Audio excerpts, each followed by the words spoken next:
panel discussions. We're going to start with alternative marine fuels and carbon management. And the panel is going to be moderated by Stephen Laino. Thank you.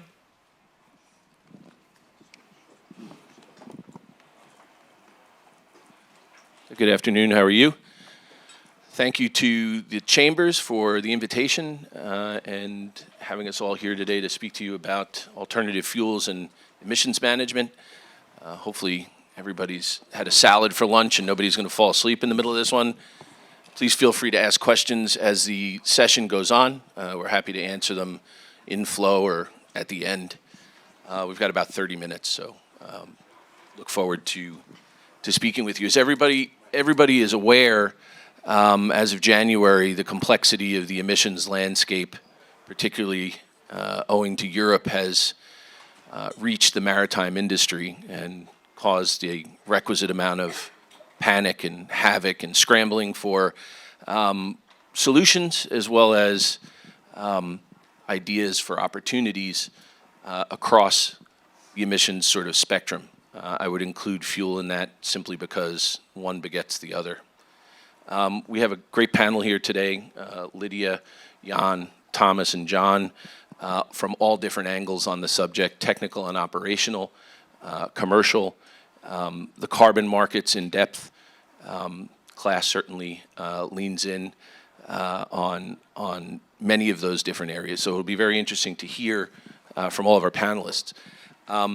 First, I'd like to start maybe with Lydia. From an operational and technical perspective, what do you think people should be thinking about that yield immediate effect with regards to reduction of emissions?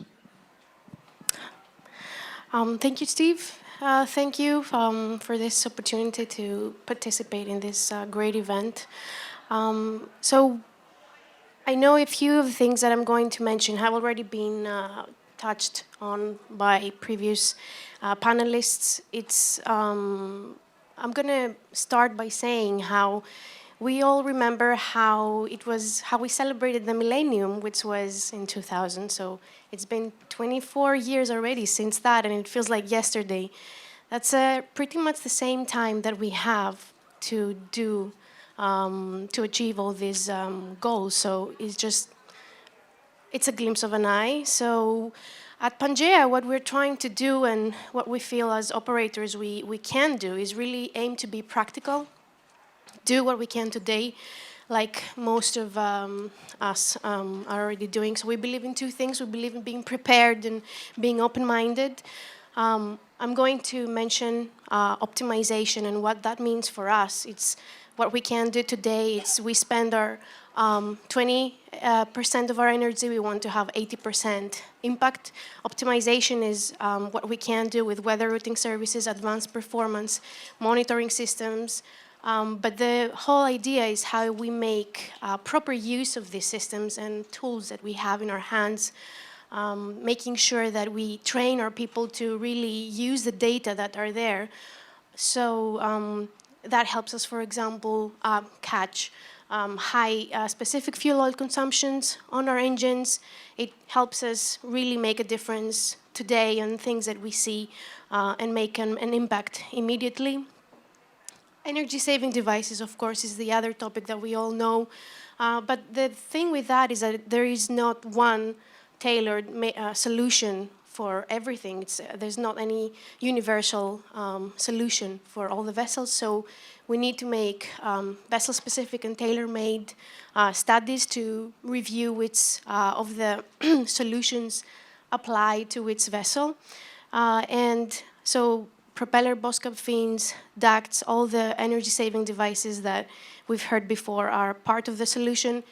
Of course, this requires a good overview of the available solutions and critical thinking from the part of the operator. We can't just rely on what vendors will give us. We need to make sure we have our people trained to have the mindset to make proper decisions for that.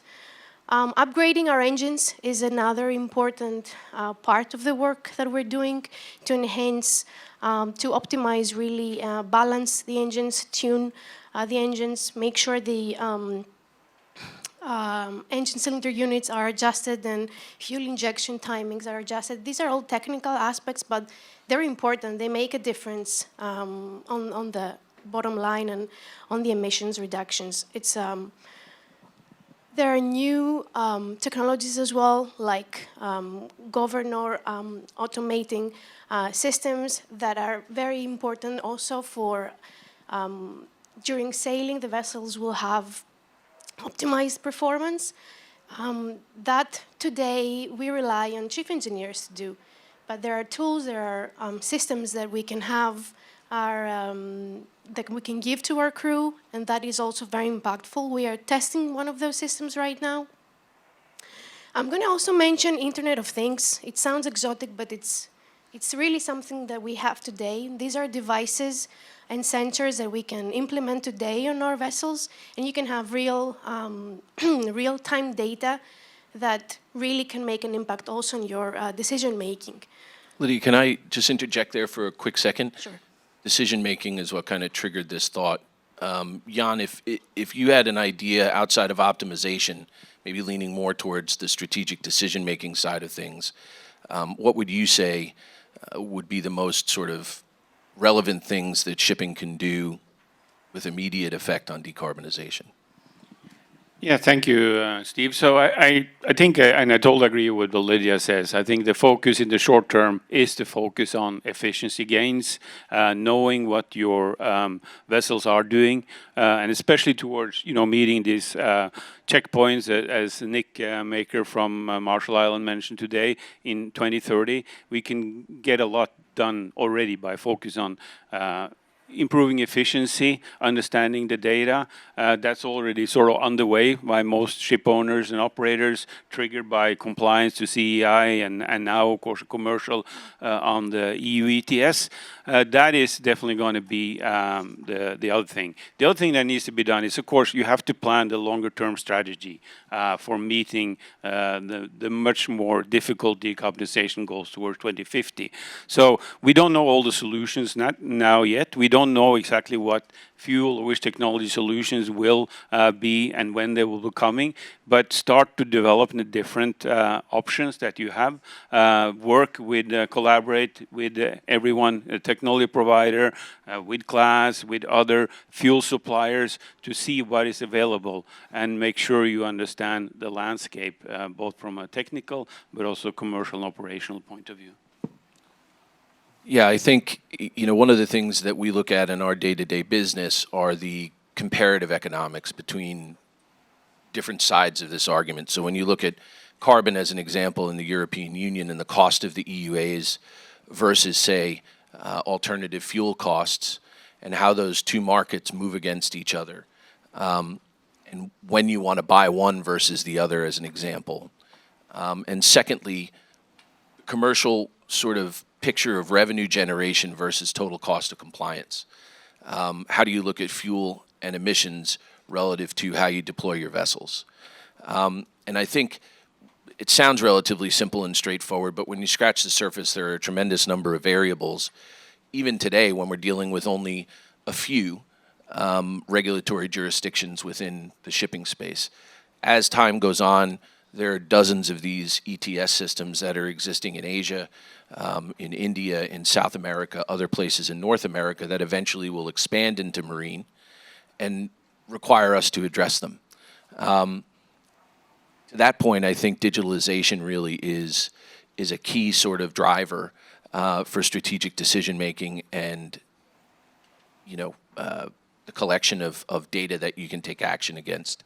If I could ask Thomas from BIMCO, could we get your view on how you see the pathway for digitalization kind of maturing in this space in order to be able to help people kind of get a view on those perspectives? Thanks, Stephen, and also again, thanks to HACC NACC for being here today. Let me just start out by saying the financial panel we had before or previous this morning kind of laid it out for us pretty good, that they don't think that we are ready for prime time yet within sustainability in order to go out and leverage better financing. And I think it brings home the point that this here's got to make financial sense. We're still in commercial business here. So any kind of initiative that we are looking at, for it to be sustainable, it's got to have to be financially sustainable also. And we seem to forget that a little bit sometimes. This should drop straight to the bottom line. It should be smart for business. That then said, how to become more profitable? You know, technology, that's definitely a clear path forward there, whether it's technology around the assets themselves, new main engines coming out in order to address the fuels, sensor technology that we are very familiar with from the airline industry, where you're doing maintenance and service, predictive maintenance and predictive services, smart business altogether, instead of doing the kind of reactive maintenance we oftentimes see in maritime. So there's definitely something there. And then, of course, there is the digital domain. And I'm glad to hear this Internet of Things, IoT, also came up here. And these are things that we can do right now to improve our actual operations. And the first and most obvious thing, and this is a topic that we are addressing a lot within BIMCO and our members, is going to more digital platforms when it comes to our trade documentation. Think about bills of lading, electronic bills of ladings. This not just has a green impact, but it also helps de-risk our global operation. Not to mention it optimizes our processes, our operational processes, and it drives an increased customer experience, which is a value driver again too. One very low-hanging fruit there. We at BIMCO, we are also engaging in the Blue Visby consortium. I'm not sure whether you're familiar with it, but we are trying to address just-in-time arrival, right? This aspect of hurrying up and sitting and waiting because you got a tender notice of readiness, right? How do we overcome that? And the Blue Visby is working with functionalities that we are very familiar with within shipping already. Things like general average, things like the interclub agreement, in order to kind of settle out a virtual notice of readiness to address that. Just this year, again, we know CI came online January last year. We got EU ETS January 1st this year. However, the thing that has probably gone unnoticed this year is that IMO also, or the IMO states also this year, January 1st, implemented single maritime window, which also is a new digital platform to submit port operational information on from ship to shore. And that is also a facilitator towards creating more transparency and optimizing vessel movements in and out of port and within the global maritime supply chain. Thanks. Thanks, Thomas. You know, I think we should maybe rewind for a second to get a complete picture and talk a little bit about the main driver of this conversation, which is the European ETS system. And more importantly, the carbon market that it supports, how that works, the mechanisms, the pricing. John Battaglia from BGC is the head of global carbon markets. And maybe, John, you could offer us just a high-level overview, because as we're aware, these regulations will continue to change and be modified over the coming couple of years. They'll be added to with FuelEU Maritime as of 2025. And it pays to understand, I think, the mechanics of the market and the structure of these markets. So, John, if you could talk to that. Sure. This is on, yes. Thank you for the invitation, HACC NACC, and thank you for the question, Steve. And it's a pleasure to meet all the panelists today. Appreciate your comments. So I've been involved in carbon trading for, I don't like to admit this long, but 15 years, which is more or less the duration of the carbon markets. In that time, we've seen a propagation of a variety of compliance and voluntary markets.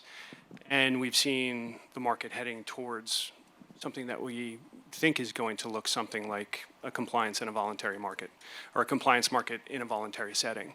In the compliance area of the market, we have the EU ETS, of course, which is the largest, most liquid and actively traded carbon market globally. California has their compliance market, which doesn't include maritime at this stage, but does include roughly 80% of emissions that are being generated by the California economy, including out-of-state power that's being shipped into the state of California. You also have a number of provincial markets in Canada. Canada, you have an escalating price on carbon that's mandated as a backstop by the Trudeau government, which ultimately over the next 5 years will end at $170 a Canadian. And I mean, the EU ETS has breached $100 a metric ton. So carbon markets are growing. We've seen it pick up steam, and I would say over the last 2 to 3 years, in particular with BlackRock and various other investors calling upon shareholders, pension plans, and various other folks within the financial community to start looking at climate risk in more focus. We've started to see this kind of pricing risk and conundrum and exposure kind of moving across a variety of industries, and shipping is no exception to that. So, you know, we have started to see voluntary markets pick up steam, as that is what folks that are investing in the public markets want to see from publicly traded companies. So folks are setting net zero targets. With those net zero targets, they're using carbon offsets and a variety of other strategies to decarbonize. And it's only a matter of time before the shipping sector, if not in the context of the EU ETS, will have exposure due to financing requirements by banks and various other folks that are looking at carbon and climate risk across the economy. So I can talk more about market design issues and EU ETS if that's helpful. One thing I thought might be useful, we've covered a little bit about operational efficiency. We've covered, put a toe in the water on digitalization and tech. We put a toe in the water on market structures and compliance. Any questions from the audience or any direction you'd like to see the conversation take, rather than us providing a lecture series for the first half hour of this? Any questions related to any of the carbon or fuel markets? Please fire away. Don't be shy. Someone's got a hand. Sir. Could you explain how the carbon trading market works? So the question was, can you please explain how the carbon trading market works? And I think that was for Lydia. I'm only kidding. Wake up, everybody. Steve's got a great sense of humor, if you know. John, go ahead. Sure. Thank you for the question. So there's physical and financial trading. There's paper markets and there's physical markets. In the compliance context, governments within the EU context, or government being the Air Resources Board in California, state of California, they set a mandated limitation on carbon, and that defines that basically from current all the way out to wherever their emissions target is. So in the context of California, they're going to currently 40% below 1990 level emissions by 2030. So they set a trajectory, they set a budget, and that budget defines the supply set. And then all of the point of regulation across the compliance entities, so it could be ships coming into member states, could be stationary plants across the EU zone or within California, are obligated to report their emissions and have a third party verify those emissions, like an auditor come in every year. Those are aggregated, reported, and for every ton that you're emitting, you have to go to the market and procure allowances. Or in the case of stationary sources, in California in particular, there's a lot of risk for leakage, what they call economic leakage. So I'm a cement plant competing against China or various other international plants that are importing into California potentially without a carbon cost. So they are doling out free allowances to some of the stationary plants to reduce the risk that they close or can't compete internationally. So there's some free allowances that are given out by governments. All emissions programs are going to be designed, you know, with nuances and differences. Shipping is not allocated, from what I understand. There will be a scaled-in obligation in the EU ETS starting at 40% this year, going to 70 and then 100 over the next 3 to 4 years. Correct. Yeah. So anybody who's going to be shipping into a member state will have to go to the open market. Now you can use the paper market, the futures, which clears through predominantly ICE or EEX, the European Energy Exchange. Those physically settle, so you hold a December futures contract. It will deliver EUAs into your registry account wherever you nominate them to go.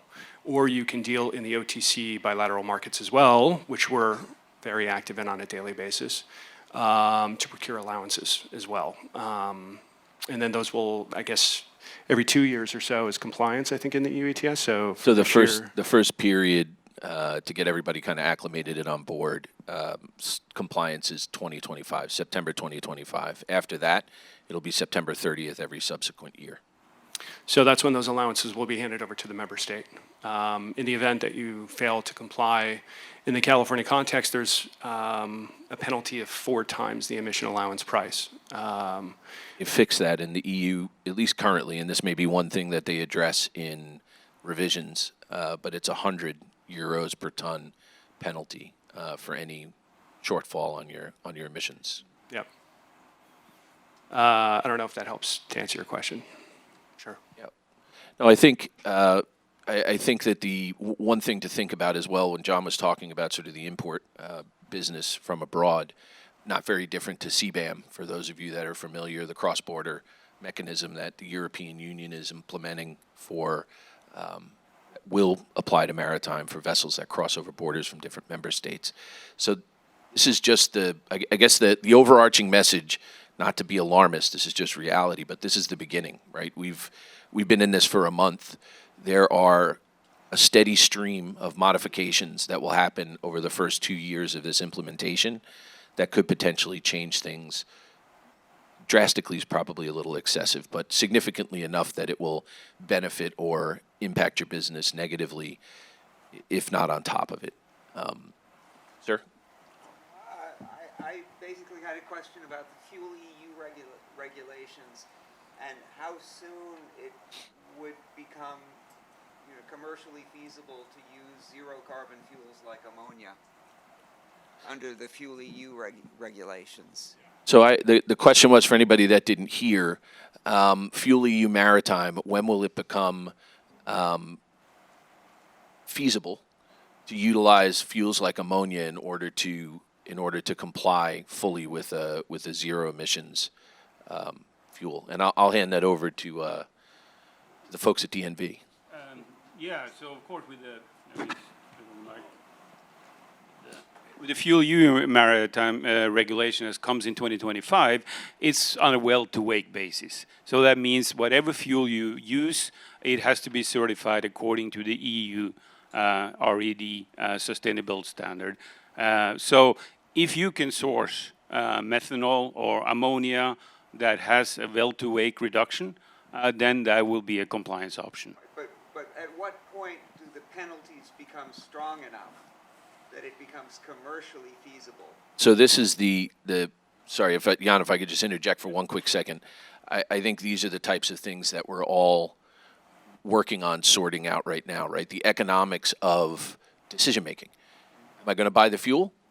Or is the fuel too expensive and I'm going to burn a renewable diesel blend and I'll take the carbon credits because they're less expensive than having to buy the ammonia or having to buy the full-fledged alternative fuel. I think chances are in the early part of the program it's going to be cheaper to buy carbon allowances in most cases. For sure. Yeah, I mean, just the dynamics of the renewable diesel and the biofuel markets right now. Ammonia is great to talk about, not there on any kind of scale. Engines aren't available quite yet to burn that particular product. Methanol is available, but it's gray methanol at this point in time. I think and I'd be interested to hear Jan's opinion and the rest of the panel. I think there's probably a 7-year lead time, 5 to 7 year lead time before you really start to see adaptation of those future fuels. And in the meantime, you have sort of a transition through a variety of intermediate fuels, whether that's renewable diesel, a bio blend of some variety, or LNG. I'd be interested to hear, Jan, what's DNV's vision on the progression of fuel over the next 7 to 10 years? Yeah, I mean, of course, we already see that there are some demands for what we call lower carbon fuels. I also want to say that, I mean, the focus still should be in the short term to focus on efficiency, improve that.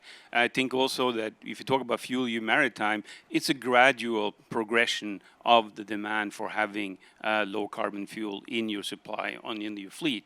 So in the first year, it's 2% from sort of the baseline. You don't get any improvements for using efficiency, but the whole idea of the Fuel EU Maritime is it will incentivize, or that's the goal, to get the uptake of low carbon fuels. For example, e-fuels get a double benefit as well. The penalty is the fuel penalty not in compliance is quite high. So whether or not you can pay, there is an option you can pay you out of compliance with the Fuel EU Maritime, but that will also be quite an expensive undertaking. So again, it is really an assessment of where you are and you know what's the availability and supply and how it works for your vessel, where those will be. Thomas, But you have a- I have not want to say any sort of say we'll have, you know, abundant supply of clean ammonia or methanol in 2035 or 2035. We don't know, and I think the whole discussion about what is going to be the sort of fuel of the future looked upon on a bigger scale than just inside maritime. It has to be looked from a whole supply chain of fuel and the impact on the energy security and cost worldwide. Thanks, Sean. Thomas, did you have something? Yeah, just an extension of that. We're talking about green fuels here, of course, to drive emissions down. But again, the second generation of biofuels as well too are coming out. And we have been in conversation mostly around shore power, cold ironing ships, which of course is also another way of reducing emissions, things we can do right now, right here. Doesn't need any redesign on the ships, right? So what we are seeing is, because of the UN sustainability goals, biofuels are not all created equal. If it comes from a source material that competes with a food source, like corn, if it's in Brazil, it would come from sugarcane and so forth, it cannot be utilized. And especially some of our carriers that are closer to the consumer, thinking about the container industry, they're simply not able to accept whether it's shore power for cold ironing a ship alongside if the source energy is competing with a food source. So I just want to add that into this. And then let me just, I just came off a conference, fertilizer conference in Miami yesterday with Ultrabulk, the CEO for Ultrabulk there, and they are now going out and committing to ammonia vessels. We would think going out and building new ships into these new fuels would just be a question of propulsion. It is not. Because of the energy density, they have to start rethinking the size of their vessels. Because of the expected speed of these vessels coming out with these new fuels too, they might actually go slower and therefore take more cargo carrying capacity. So instead of doing handy sizes, you know, below 60,000 tons, they are now building up to 80,000 tons in order to accommodate that. So it's a little bit more, these new fuels coming into the market, it's a little bit more complex calculation than just replacing existing carbon with non-carbon. I think the other interesting thing too is as you create larger vessels and bring in different market players for ammonia, you can see changes in trade lanes. And when you have a vessel of that size with that product, is it going to fit everywhere that you want it to go? Well, think about the LNG carriers right now that had already mapped out their trade lanes and having bunkering stops lined up along the way, right? Now you get something happening in the Panama Canal where you're going to have to look at alternative routes. And now you get a thing going on in the Red Sea with more sea days. Again, our ton miles have gone up 3% last year to this year, going to go up most likely another 2.5% to 3% this year as well too. You know, if you're an LNG carrier and you need to bunker on the way, or all of a sudden you're outside of reach, all of a sudden you're not a global trader anymore. So these are things, you know, these black swan events are things that we need to build into our risk models as we are looking at new tonnage coming out as well too. Yeah, precisely. I think, you know, it just, in the short time that we have, I think it goes to show sort of the breadth of the issue. Nowhere near the depth. I think it is complex if you dive down any one of these individual rabbit holes. What I'd like to do in a fast fire for the last 2 minutes and 54 seconds of the panel is I'd like to hit each one of the panelists and hear your opinion on where we as an industry can collaborate in order to expedite the process of compliance, the process of decarbonization, and please don't leave out where specifically in the sector you think that collaboration could be and between what parties. Lydia, you want to kick off? Oh, sure. Certainly one of the points, and Thomas mentioned that, and I find it very important, and collaboration is a big requirement for that, is the GIT, just-in-time arrivals. I think there's really a lot that we can gain out of that. I read just for the container ship industry, if containers were to time better their arrival into the terminals and work with the terminals and all the stakeholders, that would mean a saving of 5% of global bulk ship emissions.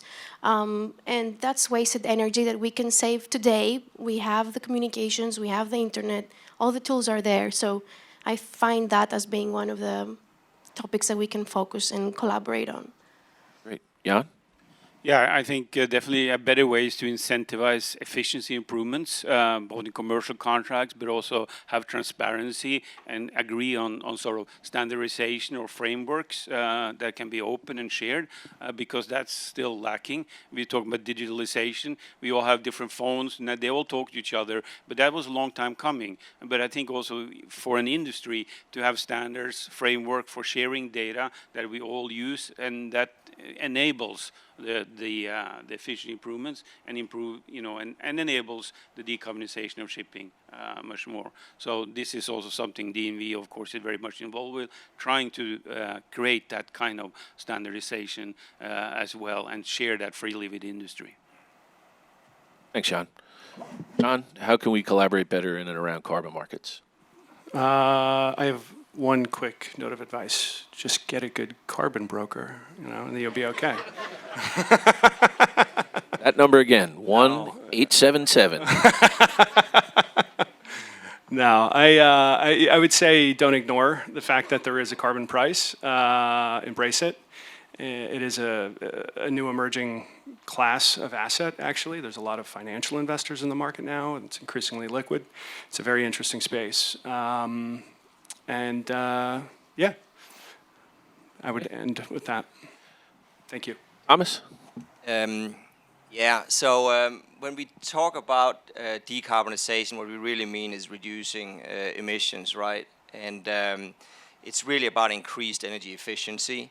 So anything we can do within this space here and collaborate on it. And it's an entire stakeholder ecosystem that we need to engage with to solve these problems. We're talking about the ports infrastructure. We're talking about charters as well too. I mentioned customer experience before as well too. So it's about a broader collaboration. That said, if there's anything we have learned out of the CII, and I know that's a dirty little word in our industry right now, but it is that our regulators, our bureaucrats, our politicians, they don't know a thing about shipping and global trade, how it works. This is not like running a power plant in Germany or, utility in California. It's a lot more complex. So we need to double down on education. And this is one thing that we are embracing at BIMCO, is actually start educating our regulators, starting with IMO, EU, and then eventually the federal here and also Transport Canada in our hemisphere. Thank you. Thanks, Thomas. Appreciate that. I think just to finish up, one of the other things that we didn't get a chance to touch on, but I note that there are a number of lawyers that are in the room and also sponsoring the event, so I'd throw this out there. I think one of the places that we can most readily collaborate is on clauses. Right now you have a lot of negotiations going on in the trenches with your chartering teams on cargoes on ships, which is fine. But if the cargo is onto a ship that's operated by a disponent owner on charter from a head owner with a DOC holder who's a third-party technical manager, that series of clauses needs to be a system that back-to-backs all the way through from start to finish. And we don't really see that on the commercial side, on the brokerage side. We see more of a ad hoc approach to how these clauses are negotiated. I think one way we can create efficiency is by codifying these things in the clauses that we negotiate at the table. And if that needs to then be pushed by insurers or if it needs to be pushed by banks down into the trenches, so be it. But there needs to be a system of clauses, I think, that everybody can collaborate around to come up with. And I know Thomas is the clause guy, but unfortunately the clock reads 0, and the nice lady in the back just waved a sign at me. So thank you all very much. We'll be, the panelists and I will be around the venue for part of the rest of the afternoon. If you have any questions, we'd be happy to answer. Thanks for the time.